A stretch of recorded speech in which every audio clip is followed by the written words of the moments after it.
The night before my wedding, I discovered my fiancé's secret. A private Instagram story, visible to only one person. If you change your mind, the bride can be replaced anytime. Posted the same day we went public with our relationship. The only viewer? His high school desk partner, Claire, his best friend of 10 years. I confronted him at his bachelor party with the screenshot. He rubbed his temples in frustration and snapped, "You're being ridiculous." Always dwelling on the past. No wonder nobody loves you. 4 years into our relationship, Nathan and I had finally reached stability in our careers and started planning our wedding. The night before the ceremony, he got a phone call and had to leave. "It's tradition," he said, already grabbing his keys. Bachelor parties are mandatory the night before. Claire's familiar voice carried through the speaker. "Come on, Nathan." Same old spot. "We've got the VIP booth ready. No going home sober tonight." I started to say something, but Nathan cut me off. "I haven't seen my classmates in forever. I should go catch up with them." I pressed my lips together and nodded. He'd been stressed about work lately, and with the wedding tomorrow, I thought hanging out with old friends might help him relax. But in his rush to leave, Nathan grabbed something from the bedroom and left his phone on the coffee table. I stared at it for what felt like hours before finally picking it up. Nathan was obsessive about deleting his chat history and rarely posted on social media. So when I scrolled down, I quickly found 2 posts from 4 years ago.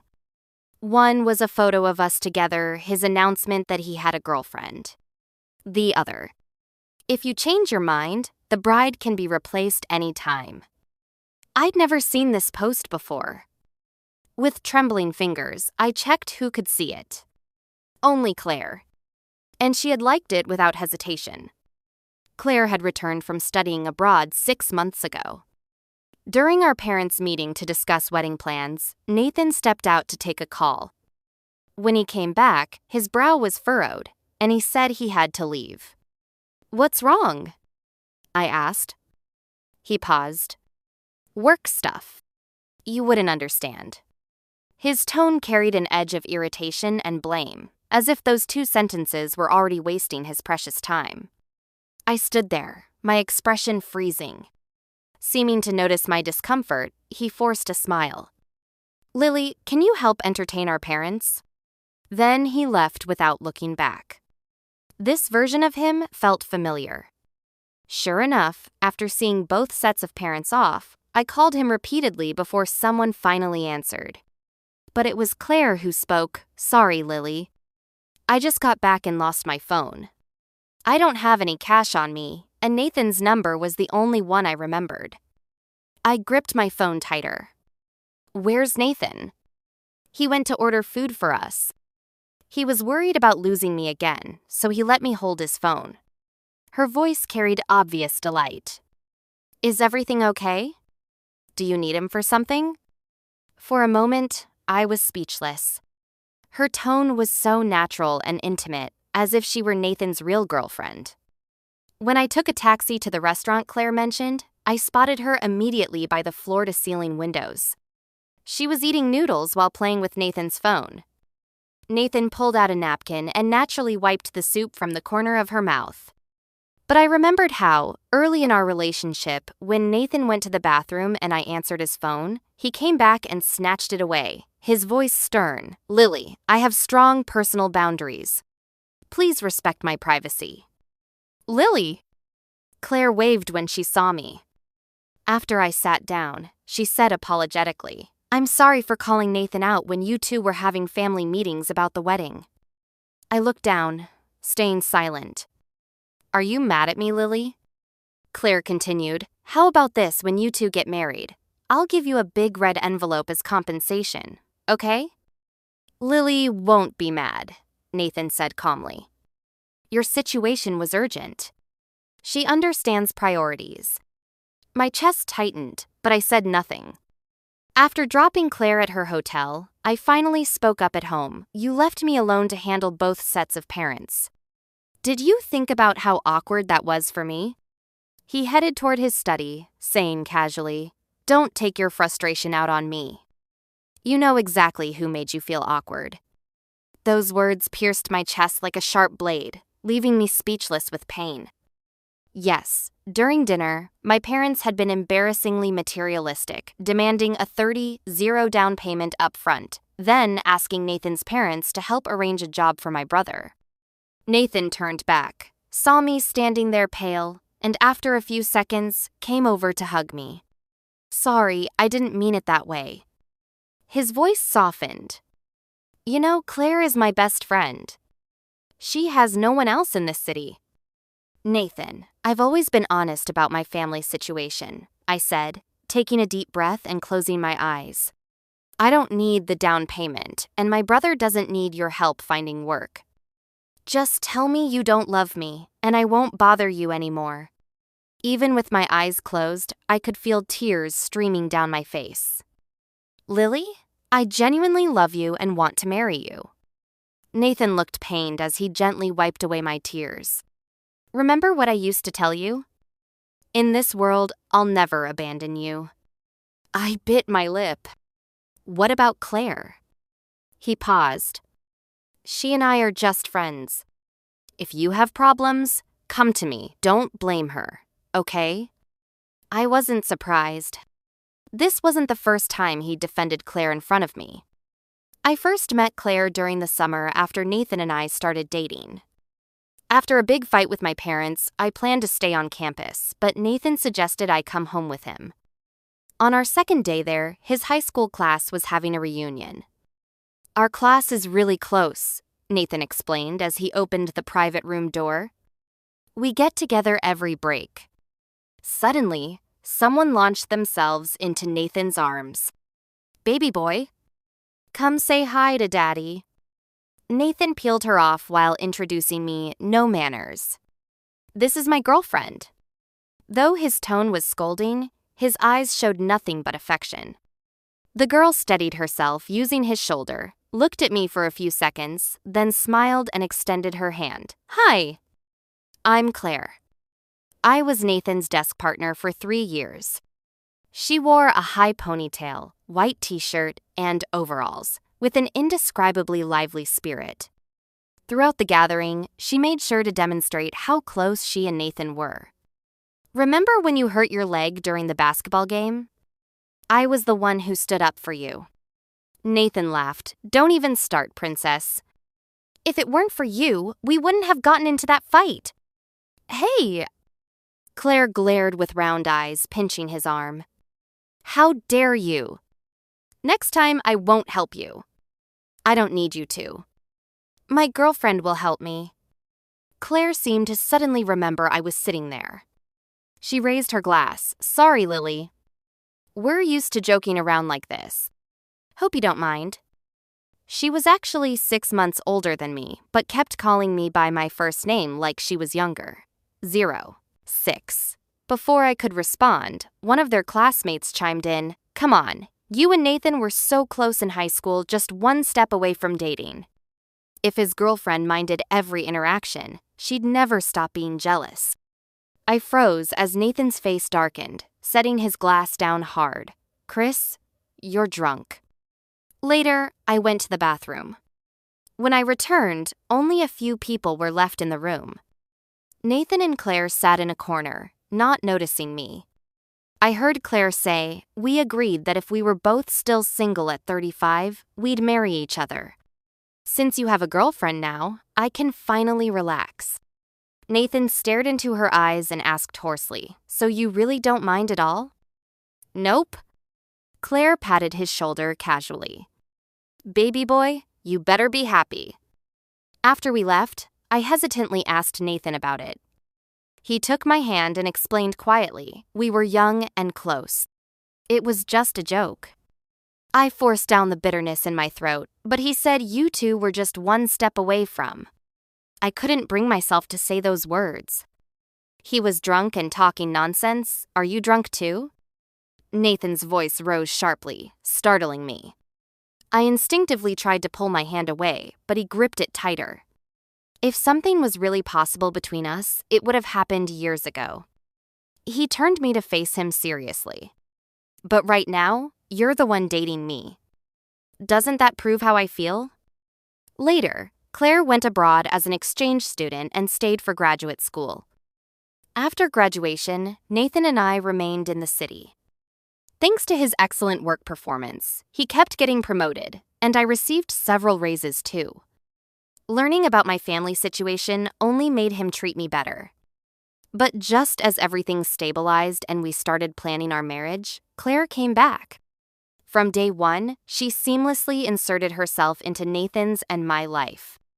One night, I developed a fever. Nathan found medicine for me to take. Just as we were about to sleep, Claire called, "Nathan, emergency. My car broke down in the suburbs and I can't get a ride. Come save me."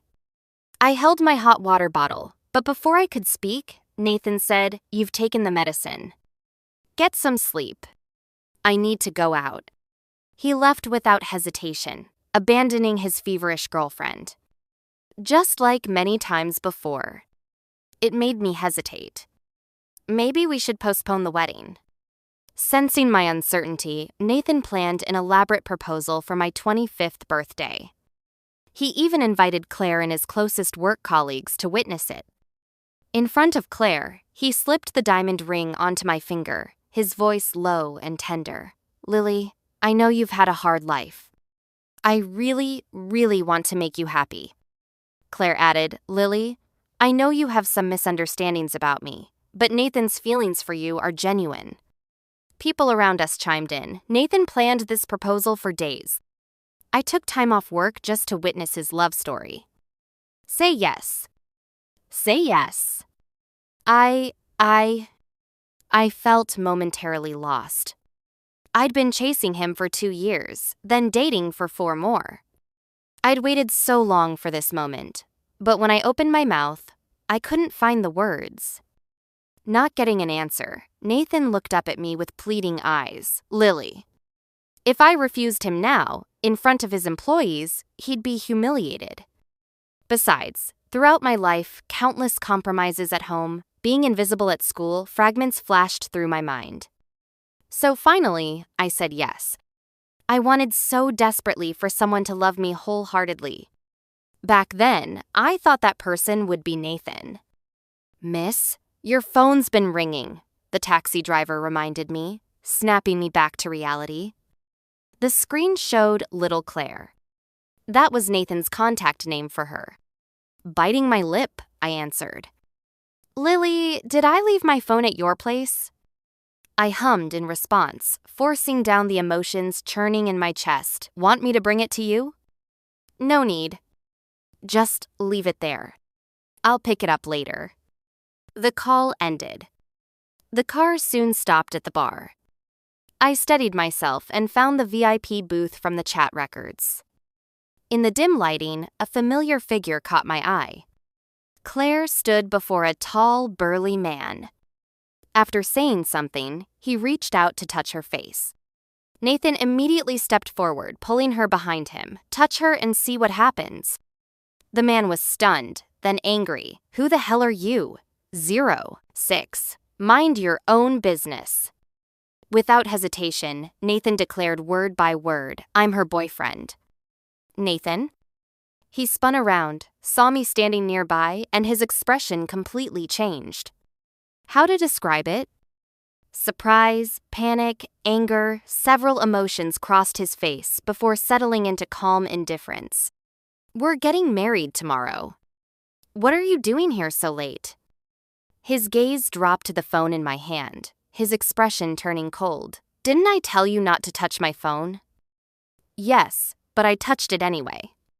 I forced a smile more painful than crying. "If I hadn't come, I wouldn't have seen that you introduce yourself as her boyfriend to other people." I pointed to Claire behind him. She seemed scared, hiding further behind Nathan. But she peeked out, "Sorry, Lily." That guy was bothering me. Nathan was just trying to help. I looked at her, that beautiful face showing apologetic expression.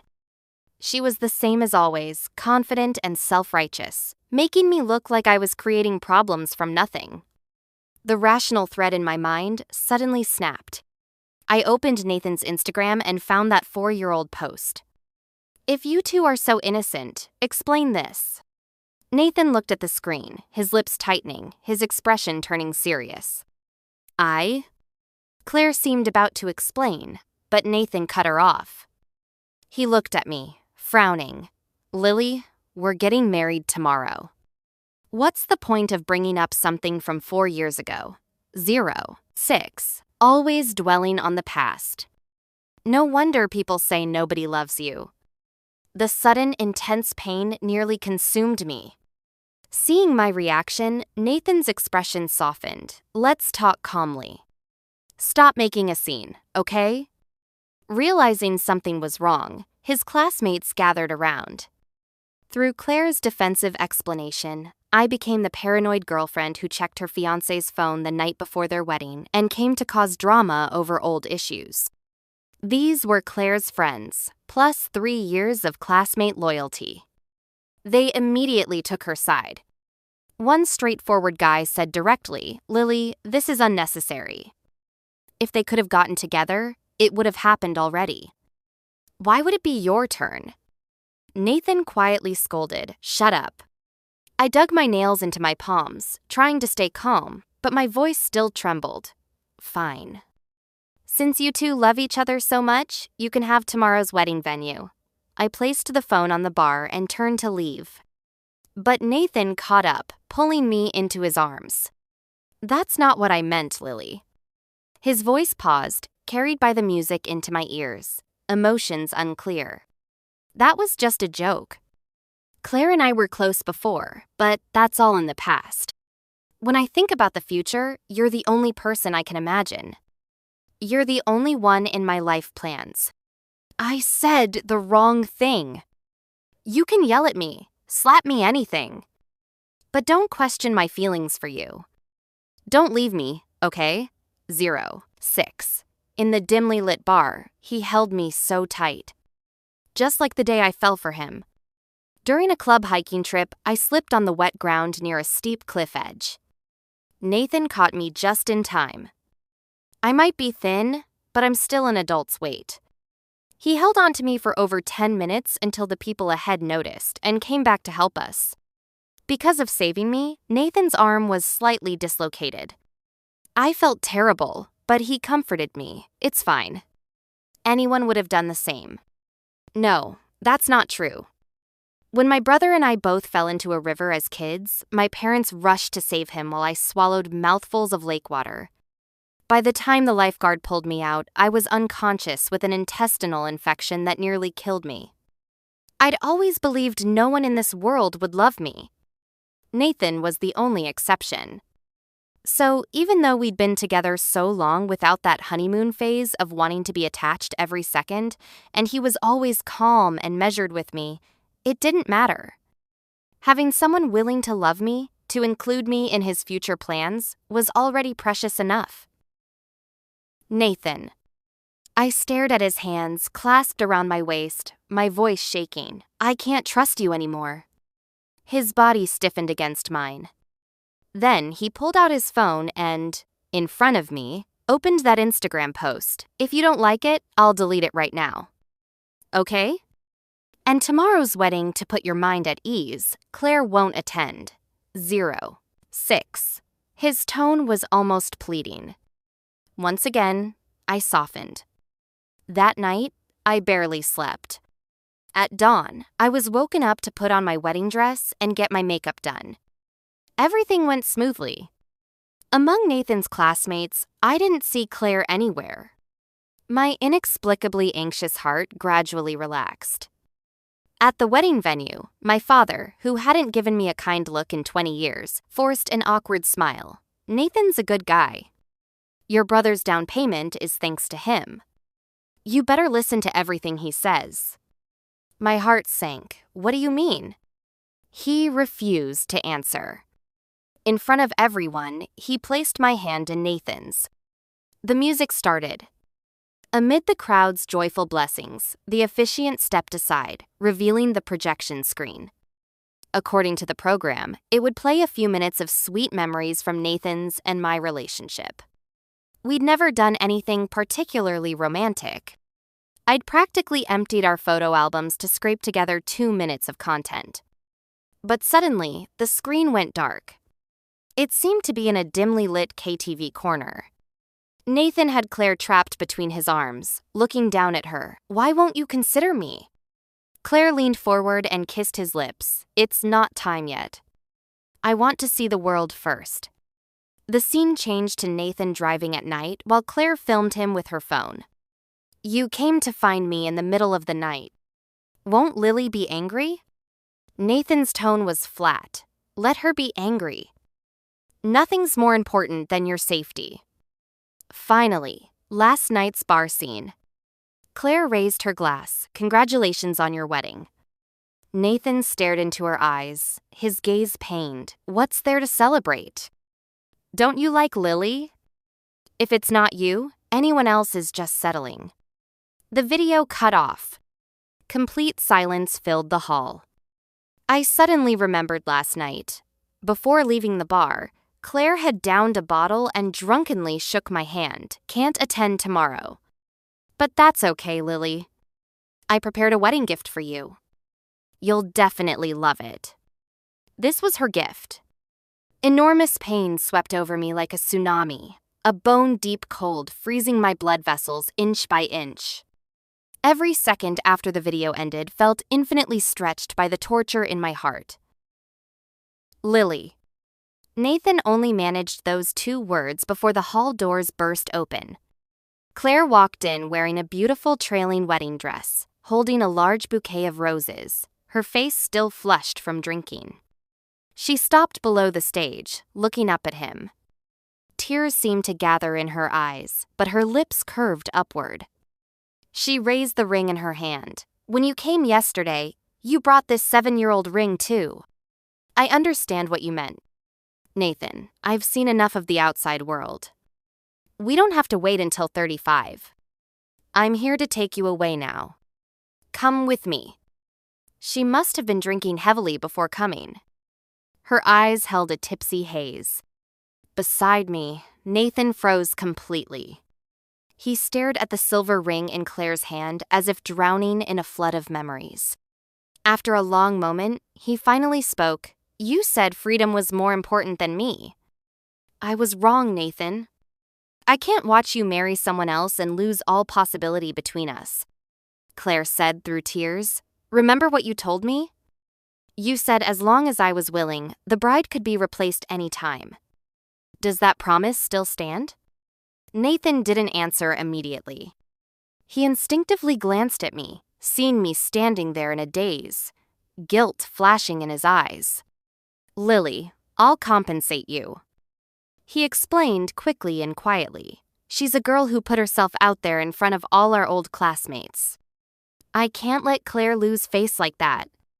I promise this is the last time." Without waiting for my response, he looked back at Claire. "Yes." The crowd erupted. Countless eyes with various emotions focused on me. Shock, sympathy, disdain. And one clear comment reached my ears. "How awful." Bad enough to have her wedding crashed, but even her own fiancé isn't on her side. In that moment, I clearly felt a small flame in my heart, one that had been repeatedly extinguished and relit, finally die out completely, never to burn again. Nathan continued, but I didn't want to hear the rest. There was no point. "Nathan," I called softly from behind him. "This wedding is off. I don't need your compensation either. Looking at you again makes me want to vomit." I turned and walked down from the stage, lifting my dress. "Lily!" Nathan called from behind, but I didn't look back, just kept walking toward the door. But just as I reached the entrance, my parents blocked my way. My mother grabbed my wrist, lowering her voice urgently. "Lily, have you lost your mind? All our relatives and friends are here. What does it look like if you just run off? After everything that happened, shouldn't I leave?" My mother paused, then said, There must be some misunderstanding. Nathan seems like a good guy. Maybe you didn't do enough to keep him interested? I stared at her blankly, then suddenly started laughing. Mom, are you really my mother? You hate me so much. Why did you even have me? She looked at my empty eyes, speechless. Then my father spoke sternly. You're getting married, whether you like it or not. No discussion. Go apologize to Nathan. A woman needs to be generous and forgiving. A wave of nausea hit me. I bent over, dry heaving. I couldn't stay here another second without throwing up. Seeing my state, my mother softened her tone. Lily, we worked so hard to raise you. Even if you won't think of yourself, consider us as your parents. You're not young anymore. If you leave Nathan, where will you find someone better? Just then, the doors opened again. Nathan hurried out, seeming slightly relieved to see me still there. Lily, let me explain. Explain what? I looked at him. You personally approved the wedding program and that video. Nathan, I was wrong. I was pathetic chasing you for 2 years. But if you hate me so much, why have this wedding? Why humiliate me in front of everyone? Nathan froze. I didn't. Stop talking nonsense. My father scolded, then smiled apologetically at Nathan. Nathan, you two talk. We'll go handle the relatives and friends. Before leaving, he shot me a warning glare. After meeting the parents that day, they'd criticized Nathan for being rude, but their attitude completely changed within days. A suspicion formed in my mind. Nathan, I looked at him. Did you give my parents the dowry money behind my back? Yes. But Lily, it's because I genuinely wanted to marry you. Nathan reached out as if to take my hand. Today really was an accident. Claire and I are impossible now. I only said what I did because she's always been proud, and I didn't want her to lose face. But I definitely won't marry her. I only want to marry you. I felt like crying and laughing at the same time. My parents wanted dowry money. My brother needed a house down payment. Claire wanted face. Nathan wanted Claire. What about me? Just merchandise for sale. My parents set the price. Nathan paid it. That's simple. I didn't want anything anymore. Nothing at all.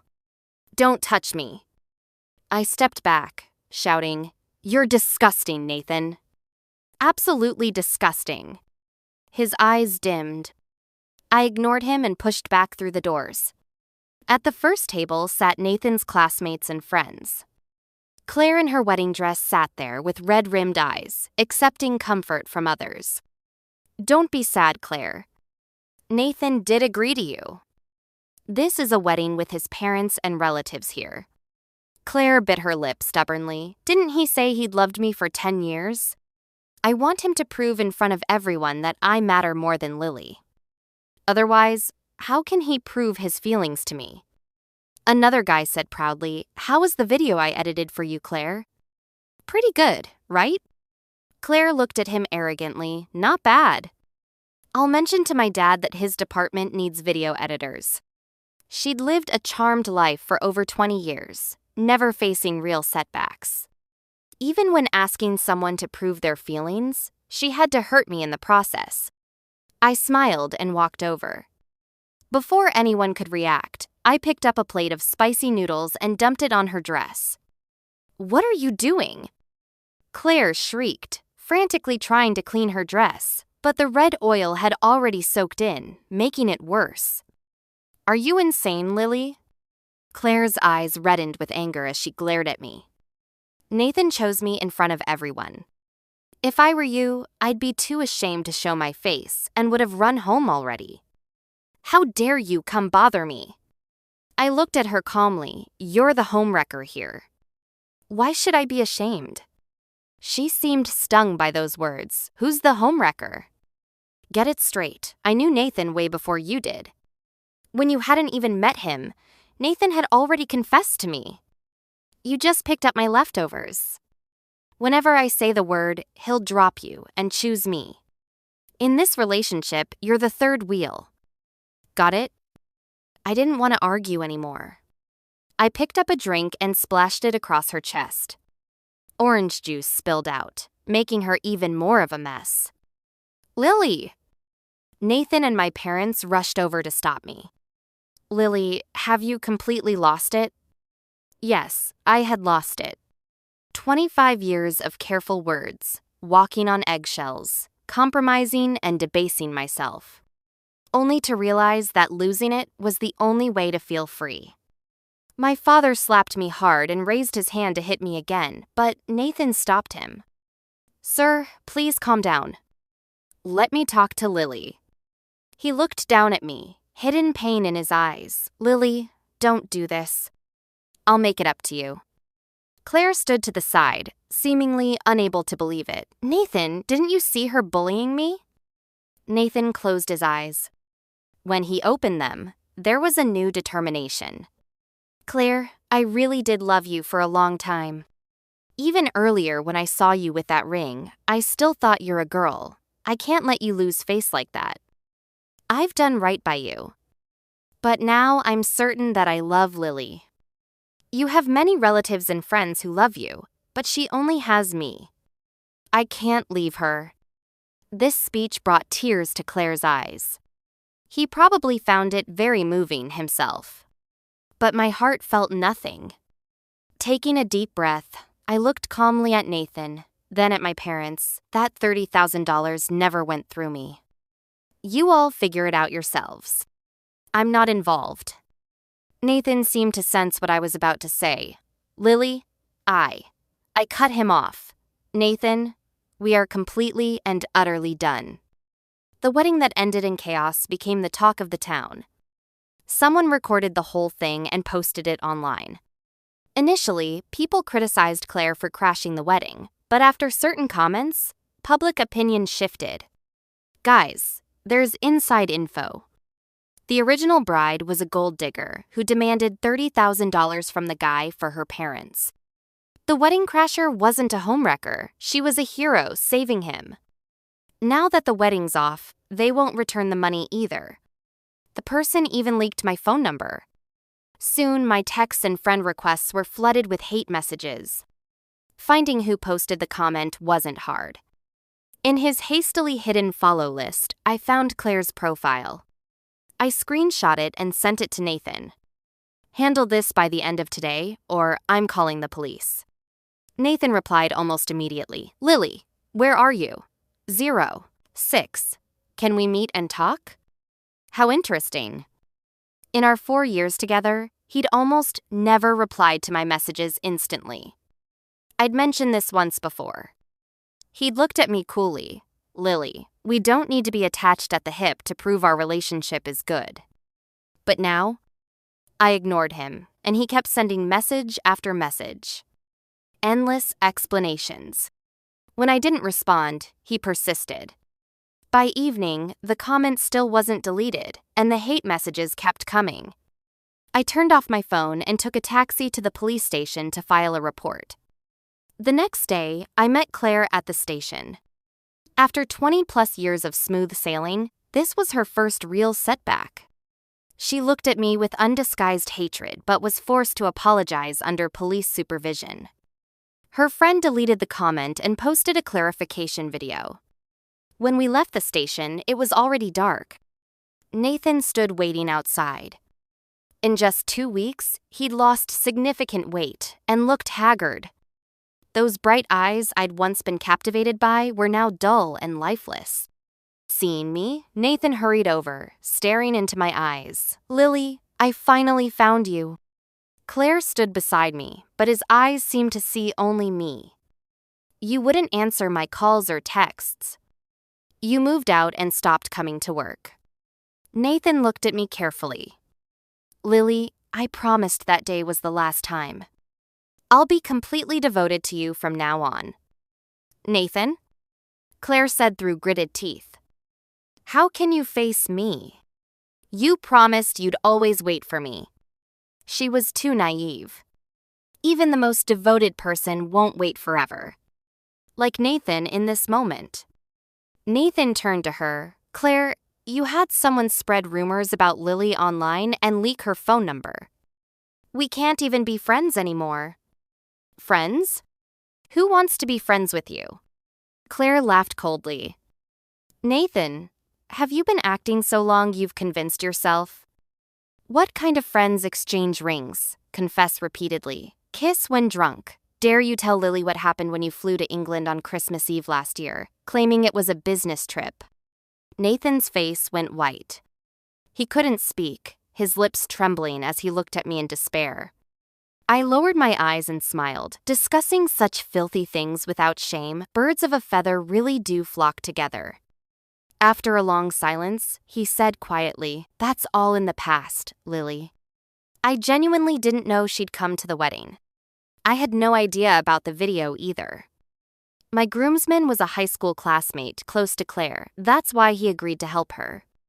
Just give me one chance. We can start over. I'll give you the best of everything. Please? His voice grew softer, even carrying a note of pain. In all our time together, he'd always been so calm with me, rarely showing such intense emotion.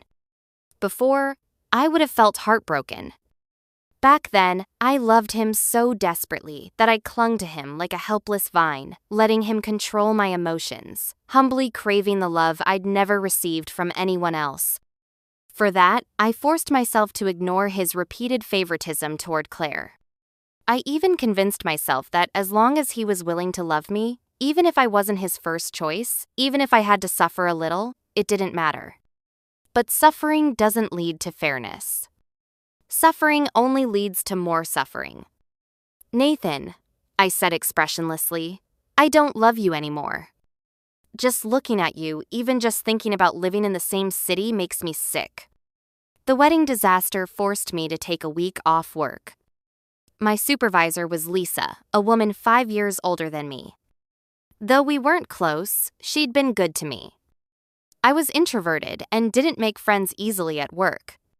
Among the few wedding invitations I sent out, one was to her. She approved my leave request and even gave me an extra week, then suggested we meet. I saw what happened that day and the video online, she said calmly, sitting in the hotel cafe. Lily, are you planning to stay here and keep working, or do you want a change of scenery? I caught her implication, my heart suddenly filling with nervous anticipation. Sure enough, Lisa continued, the company is opening a branch in Los Angeles. We need a few people familiar with the business and strong work capabilities to start things up. It'll be more work than now, very demanding, but you'll be fairly compensated. You decide whether you want to go. No need to rush your answer. Undoubtedly, she was offering me an incredible opportunity. Lisa, why would you choose me? She smiled, because I've had similar experiences to yours. Lily, someday you'll understand work, and capability won't betray you.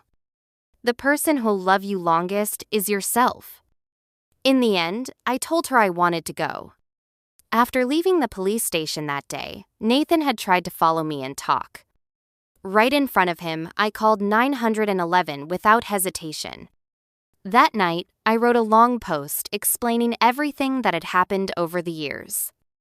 I made it clear that I'd known nothing about the $30,000 from start to finish, and my parents and Nathan could sort that out themselves. Some people in the comments still called me a gold digger who conspired with my parents to scam money. I skimmed through them calmly and closed the app. After moving to LA, I got a new phone number and started a new life.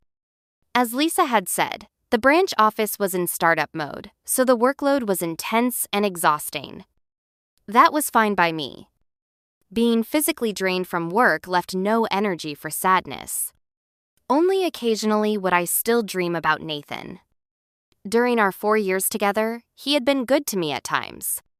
When I broke my leg and was hospitalized, my limited mobility meant he had to help me with everything, even using the bathroom. Nathan, who was usually so particular about cleanliness, never complained once. My parents had rarely celebrated my birthday growing up. After learning this, Nathan made sure to plan something special every year. Homemade cakes, hard to get amusement park tickets, the new laptop I'd left in my shopping cart for 6 months, he put thought into every gift. But people fear comparison most of all. I'd hypnotized myself with, "He's good to me too," forcing myself to ignore one fact: if he had to choose between Claire and me, he would walk toward her without hesitation. Fortunately, Claire came back. He made his choice, and I made mine. It wasn't too late. Maybe because I'd dreamed of Nathan last night, I felt disoriented when I woke up. But when I reached my office building, I discovered a familiar figure waiting there. It was Nathan. After leaving our old city, I'd occasionally heard news about him through college friends. The wedding scandal, combined with my clarification post, led to his company firing him for moral deficiency and misconduct. Nathan sent out many resumes but couldn't find suitable work. It even affected his father's government job. Claire's family ran a media company. After the bad publicity, both their reputation and profits took a major hit. Eventually, they had a complete falling out and couldn't even remain friends. 10 years of deep affection crumbled in the face of real consequences. "Lily," Nathan called out, stopping me as I tried to walk past him. "I finally found you." I turned around, expressionless. "What do you want? Need me to help you find a job?" Nathan shook his head, looking at me almost greedily. "You disappeared for 3 months. Your old number was disconnected, and even your parents said they couldn't reach you. So what do you need?" I checked my phone. "Nathan, you lost your job for being morally bankrupt, but I still have to work."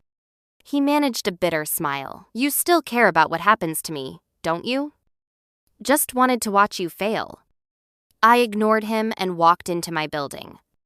But by nearly 1 p.m., when my colleagues and I finished working on our proposal and went out for lunch, he was still there.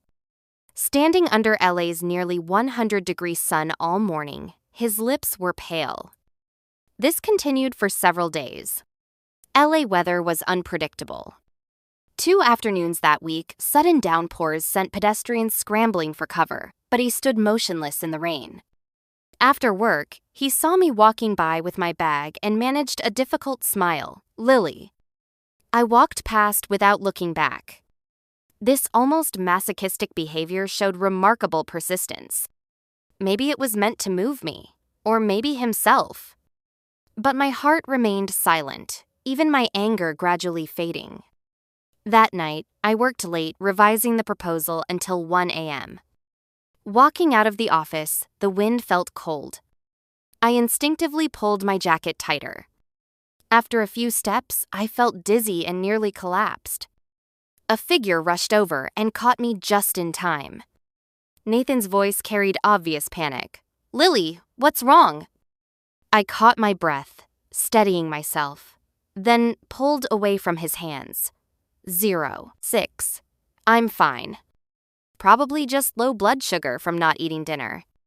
Let me take you to the hospital. Nathan, stop with the self-absorbed romantic gestures.